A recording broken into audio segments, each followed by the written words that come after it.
மக்கள் மாற்றத்தை விரும்புறாங்க. இது மக்களின் வெற்றியா தான் நான் பார்க்கிறேன். அதாவது வாக்காளருக்கு காசு கொடுக்காம புரிஞ்சுங்களா இந்த ஆட்சியை பிடிச்சிருக்காரு அப்படின்னா ஹேட்ஸ் ஆஃப்.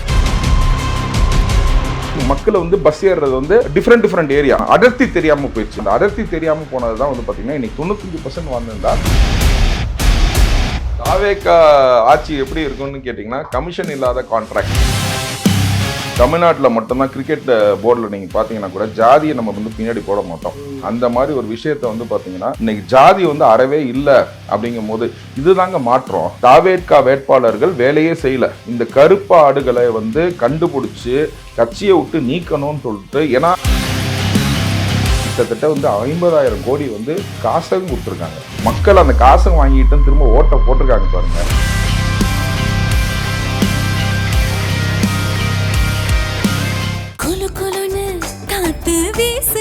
உங்கள் சத்யாவில் குளு குளு ஏசி ஆஃபர்.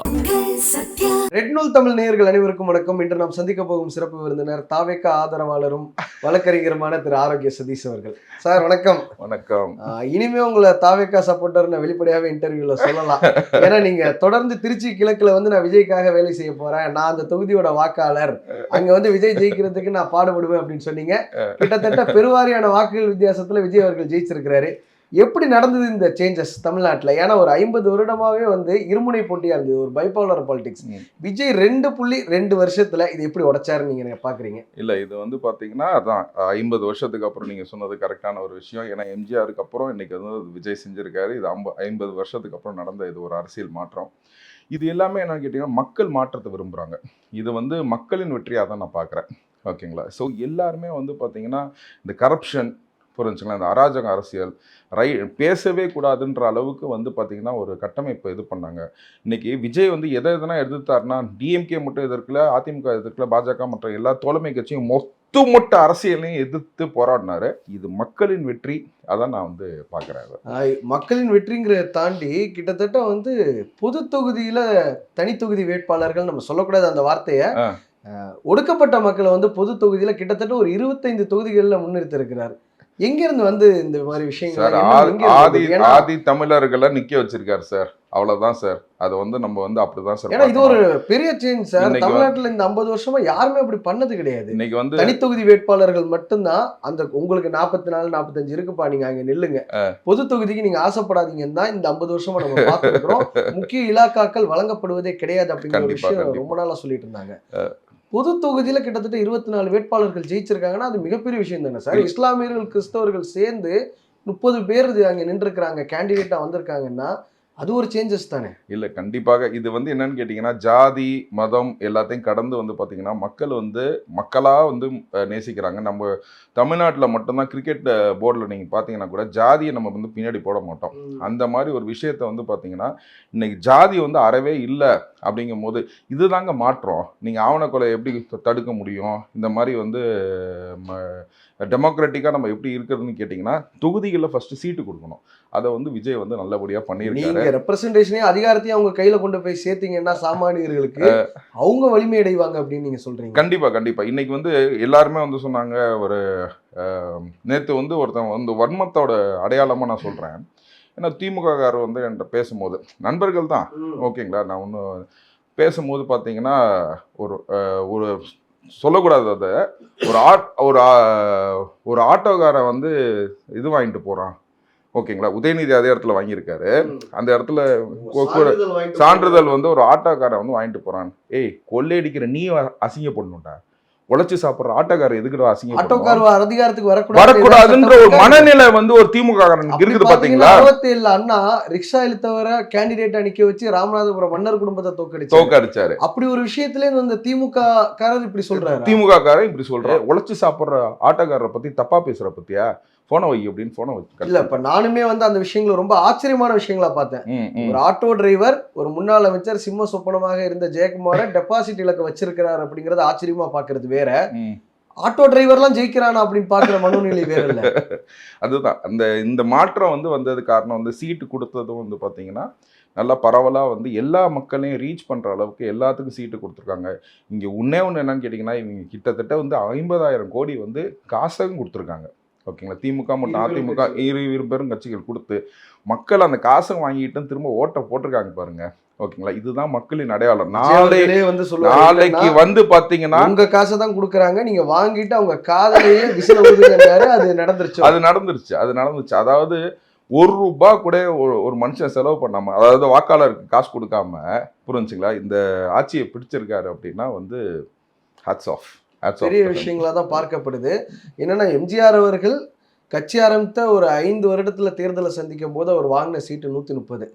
அவர் இதற்கு முன்பாக அரசியல் அனுபவங்கள் எல்லாமே இருந்திருக்கு. திமுகல அவர் ரொம்ப காலமா எம்எல்ஏவாக இருந்தவர், 71 எம்எல்ஏவா இருந்தவர். விஜய் அவர்கள் 2 வருஷம் 2 மாதம் தான் இருக்கு. கிட்டத்தட்ட 108 தொகுதியில ஜெயிச்சிருக்கிறார் அப்படின்னா இது எம்ஜிஆர் அவர்களை விட அதிகப்படியான ஓட்டு சதவீதத்தை வாங்கியிருக்கிறார் அப்படிங்கிறதே நம்ம இல்ல. எம்ஜிஆர் வாங்கின ஓட்டு சதவீதம் தனியா, ஐ மீன் 130 சீட்டுக்கான வாங்கின ஓட்டு சதவீதம் வந்து 12 வந்து அப்ப சிபிஎம் வாங்கி இருந்துச்சு. 30% கூட்டணியா 33. ஆமா, கூட்டணியா 33 வாங்கியிருந்தாங்க. எம்ஜிஆர் வாங்கினது வந்து பாத்தீங்கன்னா 30.40% வாங்கியிருந்தாங்க. ஸோ அதுக்கு மேலே வந்து பார்த்தீங்கன்னா விஜய் அவர்கள் வந்து பார்த்தீங்கன்னா 38.5 நினைக்கிறேன், அது சரியான கவனிக்கல, அந்த சதவீதம் வாங்கியிருக்காரு அப்படின்னு கேட்டிங்கன்னா மக்கள் பெரும்பாலான மக்கள் வந்து எப்படி வந்து பெரும்பாலான மக்கள் வந்து ஆதரவு தெரிவிச்சிருக்காங்க. இன்னொரு விஷயம் சார், தாவேகா கேடர்ஸ் வந்து கடந்த 2 வருஷமா ஃபேஸ் பண்ண ஒரு விஷயம் வந்து, உங்களுக்கு என்ன அரசியல் புரிதல் இருக்கு, நீங்க தற்குறிகள் அப்படின்னு விஜய் அவர்கள் வந்து ரொம்ப கான்ஃபிடென்ட்டா சொன்னாரு, இவங்க தான் ஆச்சரியக்குறிகளா மாறுவாங்க, நீங்க பாருங்க அப்படின்னு. திமுகவிற்கும் தாவேகா இனிமே அப்படித்தானே சொல்லணும், அதிமுக போறாங்க அப்படின்னா திமுகவிற்கும் தாவேகாவிற்கும் கிட்டத்தட்ட 17 லட்சம் ஓட்டு வித்தியாசம். இந்த யங்ஸ்டர்ஸ் தான் அந்த 17 லட்சம் ஓட்டு வித்தியாசம். யங்ஸ்டர்ஸ் மட்டும் இல்லைங்க, அதாவது என்னன்னு கேட்டீங்கன்னா என்னைய பொறுத்த வரைக்கும் பார்த்தீங்கன்னா இன்னைக்கு போகல வேண்டிய ஓட்டு வந்து 95%. இன்னைக்கு வந்து பார்த்தீங்கன்னா இன்னைக்கு பஸ் ஸ்டாண்ட் 10% கம்மி. ஏன்னு கேட்டிங்கன்னா இந்த 10% தடுத்து விட்டார்கள், புரிஞ்சுங்களா, தடுத்து விட்டாங்க. இங்கேருந்து டிரான்ஸ்போர்ட் அரேஞ்ச் பண்ணாமல், இங்கேருந்து மக்கள் போய் ஓட்டு போட முடியாமல் இதை வந்து அந்த 10% வந்து தடுத்துட்டாங்க.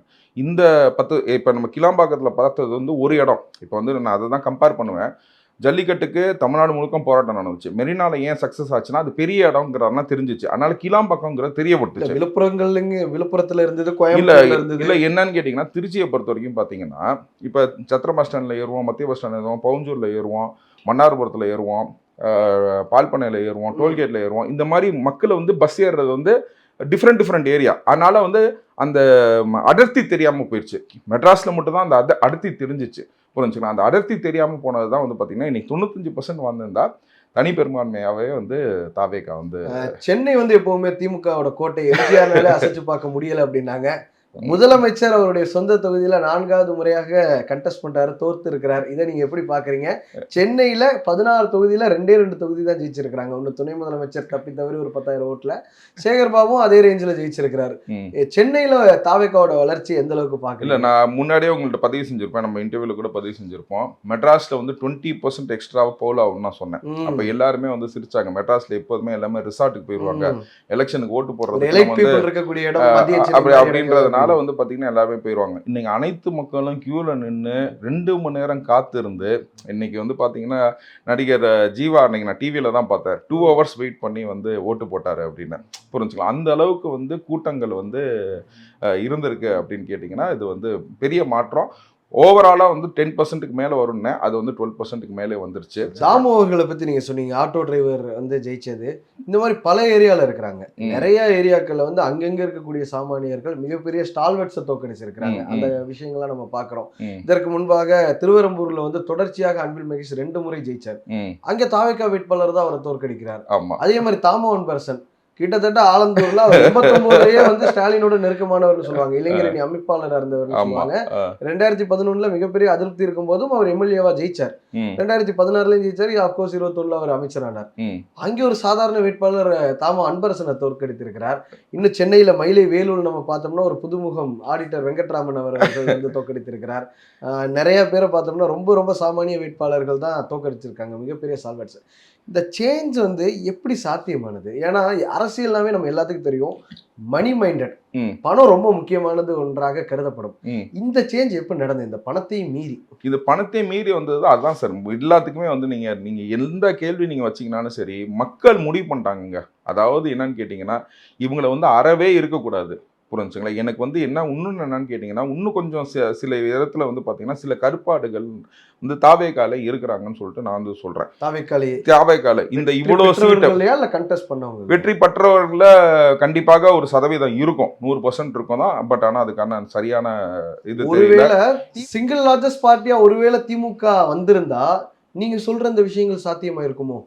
புரியல எனக்கு. நீங்க சொல்றீங்க கருப்பாடுகள் தாவேக்கால இருக்காங்க அப்படின்னு. இல்ல அது வந்து என்னன்னு கேட்டிங்கன்னா, எல்லாருமே இப்போ வந்து நம்ம 233 இடத்துல வந்து போட்டிட்டாங்க, புரிஞ்சுங்களா. அப்போ வந்து நான் என்ன சொன்னேன்னு கேட்டிங்கன்னா, 10 பேரை வந்து பார்த்தீங்கன்னா ப்ரீ எலெக்ஷனுக்கு முன்னாடியே வந்து நான் எதிர்பார்த்தது வந்து 10 பேர். எடப்பாடியில் வந்து ஒருத்தர் ஆடினார். அதாவது நான் 10 பேர்கிட்ட எதிர்பார்த்தேன், புரிஞ்சுங்களா. விஷயம் நான் உங்களுக்கு இந்த சொல்றதோட வலு சேர்க்கறதுக்காக தான் இந்த வேட்பாளர்கள்லாம் நம்மள ஜெயிச்சிருவாங்களா அப்படிங்கிற ஒரு எண்ணம் வந்து திமுகவுக்கு வரவே இல்லை. 10,000 ஓட்டு 20,000 ஓட்டு வாங்குவாங்க, நாம் தமிழர் மாதிரி வரப்போறாங்க அப்படிங்கிற ஒரு எண்ணம் தான் இருந்தது. ஒருவேளை இவங்க நமக்கு டஃப் கண்டெண்டரா வந்திருப்பாங்கன்னா பல பேர்த்த திமுக அதிமுக உள்ளிட்ட கட்சிகள் விலைக்கு வாங்கியிருப்பாங்கிற ஒரு கருத்தும் இருக்கு. இல்ல இதுல இப்ப என்ன 2வது இடத்துல சில இடத்துல வந்திருந்தாலும் சரி, புரிஞ்சுங்களா, இது எல்லாமே வந்து பாத்தீங்கன்னா விஜய் அவர்களுக்கு உளுந்த ஓட்டு தான், புரிஞ்சுங்களா. அங்க வேட்பாளர்கள் வேலை செய்யல, ஓகேங்களா. இது நான் வந்து என்னன்னு கேட்டிங்கன்னா, தலைமையை வந்து இதை வந்து புரிஞ்சுக்கணுங்கிறதுக்காக தான் இதை நான் பதிவு செய்கிறேன். சீட் அதிகமாக இருக்கணும், இன்னும் சீட் ஆகும் கண்டிப்பாக, பெரும்பான்மையாக நம்ம ஜெயிக்க வேண்டியதுங்க, புரிஞ்சுங்களா. எனக்கு தெரிஞ்சு நான் சந்தேகிக்கிறேன், புரிஞ்சுங்களா. நான் வந்து ப்ரூஃபாக நான் வந்து சொல்லலை, நான் சந்தேகிக்கிறேன். ஏன்னா என்னன்னு கேட்டிங்கன்னா வந்து அதை நம்ம கரெக்ட் பண்ண வேண்டியதுதான் நம்மளோட இது. இப்போ வந்து நம்ம எல்லாத்துக்குமே வந்து நம்ம ஆளுப்பா அப்படின்னு சொல்லி நம்ம எதையுமே நம்ம பேசக்கூடாது. எல்லா இடத்துலையுமே வந்து பார்த்திங்கன்னா ஒரு தவறு நடந்துச்சுன்னா அதை சுட்டி காட்டுற வேலையில் தான் நம்ம இருக்கணும், புரிஞ்சுங்களா. நம்ம வீட்டு பிள்ளைங்களை நம்ம கண்டிக்கிற மாதிரி வந்து பார்த்திங்கன்னா நிறைய இடத்துல வந்து வேட்பாளர் வாங்கலை. எஸ்பெஷலி வந்து பார்த்திங்கன்னா இந்த மினிஸ்டர் இருந்த ஏரியாஸு, ஓகேங்களா, பெரிய செல்வந்தர்கள் நின்ன ஏரியானா பார்த்தீங்கன்னா தாவேட்கா வேட்பாளர்கள் வந்து விலை போனதாக தான் நான் பார்க்குறேன். ஏன்னா அங்கே எந்த வேலையுமே அவங்க செய்யலை, புரிஞ்சுக்கலாம். ஏன்னா நம்ம பேசுவோம், ஒரு தொகுதியில் நம்ம பேசுவோம், புரிஞ்சுங்களா. இந்த தொகுதியில் எப்படிப்பா நடக்குது, அந்த தொகுதியில் எப்படிப்பா நடக்குதுன்னு சொல்லி நம்ம பேசுவோம். அப்படி பேசும்போது பார்த்தீங்கன்னா எனக்கு உண்மையிலே வந்து பார்த்தீங்கன்னா இங்கே லைட்டாக வேலை பார்த்துருந்தாவே நல்லா வந்திருக்குங்க. திமுக 75 கூட்டணியாவே வந்திருக்காது அப்படிங்கிறீங்க. ஆமாம், வந்திருக்காது. இது வந்தது காரணமே என்னன்னு கேட்டிங்கன்னா they are planted certain இது. இப்போ வந்து பார்த்தீங்கன்னா ஒன்றும் இல்லைங்க, ஒரு 10 கோடி ரூபாய் 20 கோடி இவ்வளோ கொடுக்குறாங்க. ஒரு 50 கோடி ரூபாய் அவங்கள்ட்ட வந்து எடுத்து அந்த வேட்பாளர்கிட்ட கொடுத்துருந்தாங்கன்னா வீட்டிலே தான் உட்காந்துருந்தான், புரிஞ்சுங்களா. ஓட்டு கேட்க கூட போல, புரிஞ்சுங்களா. வீடு வீடாக போய் ஓட்டு கேட்க வேண்டிய கடமை வந்து ஒரு வேட்பாளருக்கு இருக்குல்ல, புரிஞ்சுங்களா. ஆனா ஓட்டு கூட போய் கேட்கல. நீங்க சொல்ற விஷயத்தை தான் நான் ஆமோதிக்கிறேன். என்னன்னா இப்ப என் தொகுதியிலே நான் பார்த்தேன்னா கேண்டிடேட் பார்த்தது இல்லை அப்படிங்கிற ஒரு விஷயம் இருக்கு. ஆனா மக்கள் நம்பிக்கை வச்சு ஓட்டு போட்டிருக்காங்கன்னா அது விஜய்க்காக மட்டும்தான் ஓட்டு போட்டிருக்காங்க. இப்ப வந்து பாத்தீங்கன்னா புயல் வேகத்துல வேலை பார்த்தாங்க அப்படின்னு பாத்தீங்கன்னா இப்ப நம்ம என்ன சொல்ல முடியும். இப்ப மரிய வில்சன் வந்து புயல் வேகத்துல வேலை பார்த்தாரு, ஆதவ அர்ஜுனா வேலை பார்த்தாங்க, புரிஞ்சுங்களா. இப்ப இங்க மெட்ராஸ்ல வந்து நம்ம பாக்குறோம் எந்தெந்த தொகுதி ராஜ்மோகன் வேலை பார்த்தாரு, ஜேசிடி பிரபாகரன் வேலை பார்த்தாரு. அப்படிங்கும் போது வேலை பார்க்கும்போது நம்ம மற்ற மாவட்டங்களை மெட்ராஸ்ல நம்ம பார்க்குறோம், புரிஞ்சுங்களா. மற்ற மாவட்டங்களை நான் போய் பார்க்கும்போது பார்த்தீங்கன்னா வேலையே செய்யல. தாவேட்கா வேட்பாளர்கள் வேலையே செய்யல. இந்த கருப்பு ஆடுகளை வந்து கண்டுபிடிச்சு கட்சியை விட்டு நீக்கணும்னு சொல்லிட்டு, ஏன்னா ஏங்க விஜய்க்காக வந்து 2வது இடம் கொடுத்துருக்காங்க மக்கள். நீ கொஞ்சம் வேலை பார்த்துருந்தீங்கன்னா, புரிஞ்சுங்களா, நீ வந்து கண்டிப்பா ஜெயிச்சிருக்கலாம், புரிஞ்சுங்களா. நீ கொஞ்சம் கூட நீ வேலை பார்க்கல, புரிஞ்சுங்களா.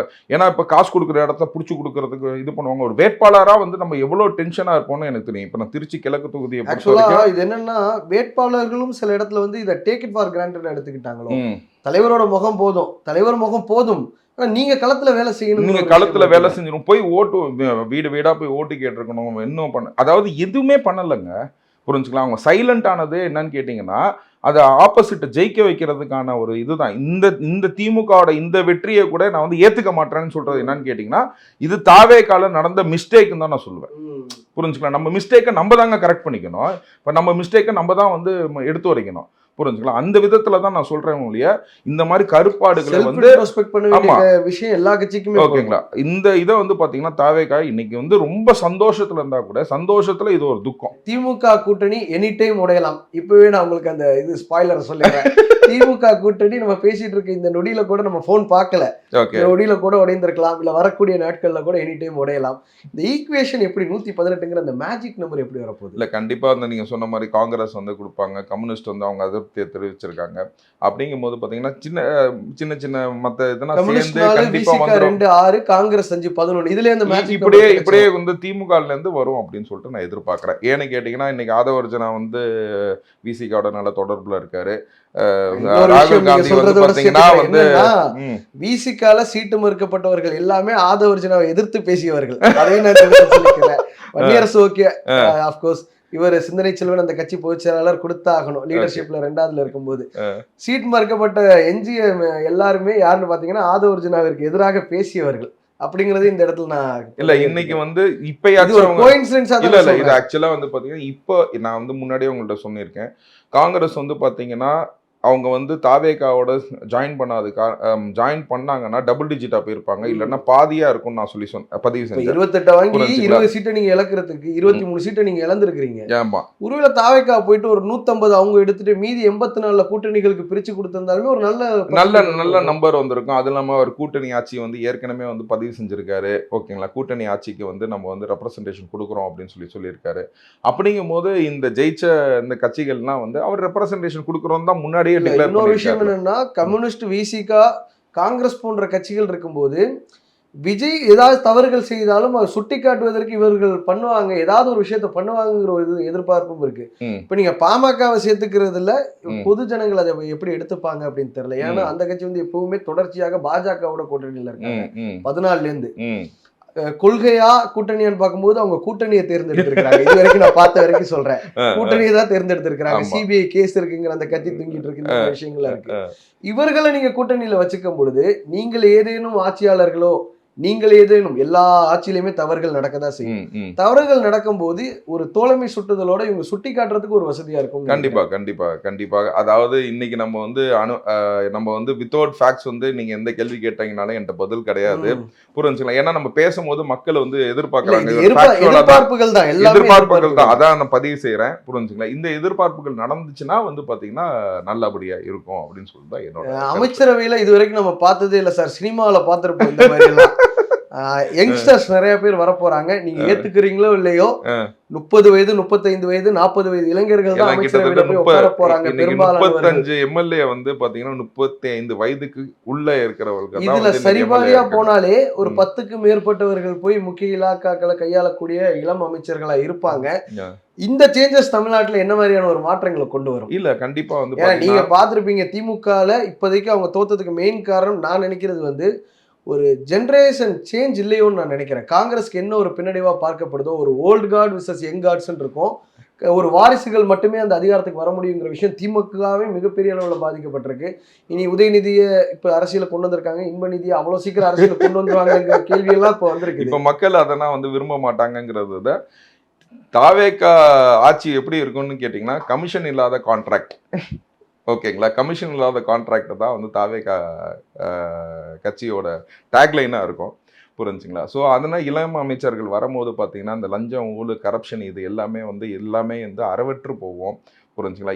ஏன்னா அவங்க வந்து தே வில் அண்டர்ஸ்டாண்ட், இப்போ இருக்கிற சிச்சுவேஷனை அண்டர்ஸ்டாண்ட் பண்ணிக்குவாங்க, புரிஞ்சுங்களா? அவங்க அப்பா அம்மாவும் பார்க்குறாங்க, புரிஞ்சுங்களா? எல்லா ஏஜ் குரூப்பையும் வந்து அவங்க வந்து மீட் அவுட் பண்ணிட்டு இருக்காங்க. கனவுலையும் நினைச்சு பார்த்துருக்க மாட்டாங்க. அந்த ஒரு விஷயம் அவங்களுக்கு கிடைக்குதுன்னா சரியான முறையில கொண்டு போகணும். ஜெயிச்சிட்டோங்கிறதோட 2031 1996 கூட மாறலாம். ஏன்னா அந்த மாதிரியான விஷயங்கள் இருக்குது. ஒரு வாய்ப்பு நமக்கு கிடைச்சிருக்கு, அது சரிவர கொண்டு போனா 108லேருந்து 178 கூட மாத்தலாம். நீங்க அதை சரியா கொண்டு போகலன்னா 108ங்கிறது 58 சொல்லலாம், எப்படி வேணாலும் மாறலாம். அப்படிங்கும்போது எது எப்படியாக இருந்தாலும் ஒரு இளைஞர்கள் அரசியலுக்கு வரணுங்கிறது ரொம்ப கால ஆசை. நிறைய பேர் அதிகாரத்துக்கு வரணும். ஒடுக்கப்பட்ட இஸ்லாமியர்கள், பிற்படுத்தப்பட்ட மக்கள், கிறிஸ்தவ சமுதாயத்தை சேர்ந்தவர்கள்லாம் மிகப்பெரிய இலாக்காக்களை கையாளணும் அப்படிங்கிற ஒரு கனவு வந்து தமிழ்நாட்டு மக்களுக்கு என்னைக்குமே இருக்கும். அது இந்த ஆட்சியில் நடக்கும் நீங்க எதிர்பார்க்குறீங்களா? கண்டிப்பாக நடக்குங்க. மக்கள் மாற்றத்தை எதிர்பார்த்து தான் போட்டிருக்காங்க, புரிஞ்சுங்களா? இந்த மாற்றம் கண்டிப்பாக நடக்கும், புரிஞ்சுங்களா? இது வந்து 100% வந்து மக்களை சாட்டிஸ்ஃபை பண்ணிக்கிற அரசாக அமையும்ன்றது என்னோட நம்பிக்கை.